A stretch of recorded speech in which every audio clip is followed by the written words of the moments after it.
சிறகடிக்க ஆசை சீரியல்ல அடுத்து வர எபிசோட்ல என்ன மாதிரியான ட்விஸ்ட் எல்லாம் இருக்க போகுதுங்கிறத இந்த வீடியோவில் பார்க்கலாம். அண்ணாமலை பரவச கூட்டிட்டு அட்வொகேட்டை கூட்டிட்டு சொத்து எல்லாமே பிரிக்க சொல்லலாம்னு சொல்லிட்டு இருக்காங்க. உடனே இங்க பாருங்க, உங்களுடைய பசங்களுக்கு யார் யாருக்கெல்லாம் விருப்பம் இருக்குன்னு சொல்லி கேட்குறாங்க. முத்து இதுல எனக்கு கொஞ்சம் கூட விருப்பம் கிடையாதுன்னு சொல்றாங்க. ரவியும் பார்த்தீங்கன்னா அதே விஷயத்த தான் சொல்றாங்க.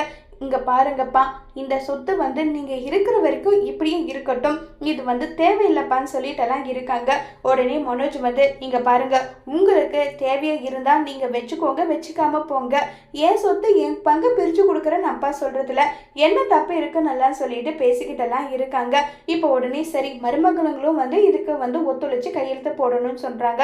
உடனே விஜயா, யார் வீட்டு சொத்துக்கு யார் கையெழுத்து போடணும்னு சொல்லிட்டெல்லாம் இருக்காங்க. இங்க பாரு விஜயா, உன்னுடைய ஒப்பீனியன் என்னன்னு அண்ணாமலை கேட்குறாங்க.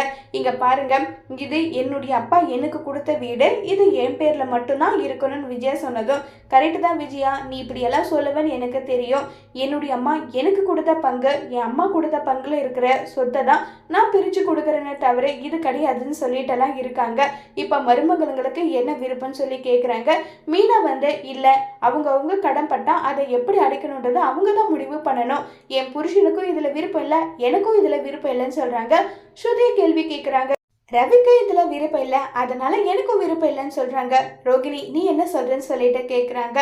அங்கிள் சொல்றது ஆனா மனோஜோட விருப்பம் இதுன்னு சொல்லிட்டு சுத்தி வளைச்சி பறிச்சு கொடுத்துடுங்கன்ற அளவுக்கு தான் சொல்றாங்க. அதை ஸ்ருதி என்ன ரோகிணி, இப்படி ஸ்ட்ரெயிட்டாவே நீங்க சொல்லலாமே, சொத்தை பிரிச்சு கொடுத்துடுங்கன்னு சொல்லிடுங்க நீங்களேன்றாங்க. என்ன உங்களுக்கு எல்லாம் இப்ப என்ன சொத்து பிரிச்சு கொடுக்க கூடாதுன்னு நீங்க நினைக்கிறீங்க? எப்பா, நீங்க பிரிச்சே கொடுக்காதீங்க, ஆனா நான் கோர்ட்ல கேஸ் போடுவேன், அப்ப பிரிச்சு கொடுத்து தானே ஆகணும்னு சொன்னதும் அண்ணாமலைக்கு என்ன பண்றதுன்னே தெரியல. இப்ப வக்கீல் வந்தவங்களும் ஆளுக்கு ஒரு பக்கம் ஒரு மாதிரி பேசுறாங்க. எல்லாம் தெளிவா பேசி ஒரு முடிவு எடுத்துட்டு வர சொல்லுங்கன்னு சொல்லிட்டு அங்கிருந்து போறாங்க. உடனே பரசு இங்க பாருங்க, உன் அப்பா நைட்டு பகலும் தூங்காம உங்களை எல்லாம் வளர்த்துருக்காங்க, அவரு கடைசி காலத்துல நிம்மதியா சந்தோஷமா இருக்கிற மாதிரி பண்ணுங்க நல்லா சொல்லிட்டு போறாங்க. இதை கேட்ட அண்ணாமலைக்கு ரொம்ப ஃபீல் ஆயிடுது. அடுத்த நாள் காலையில ஆகுது. நம்ம மீனா எப்பயும் போல எல்லாருக்கும் காஃபி போட்டுட்டு இருக்காங்க.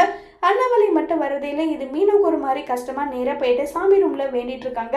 அப்ப பாத்தீங்கன்னா ஒரு லெட்டர் இருக்கு. எனக்கு மாமா எதுவும் லெட்டர் எழுதி வச்சிருக்காருன்றாங்க.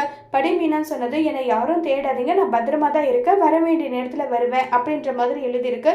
இதை பார்த்ததுமே ரொம்பவே ஷாக் ஆயிட்டு ஃபீல் ஆயிட்டு மனோஜ் கிட்ட போயிட்டு சண்டை போடுறாங்க.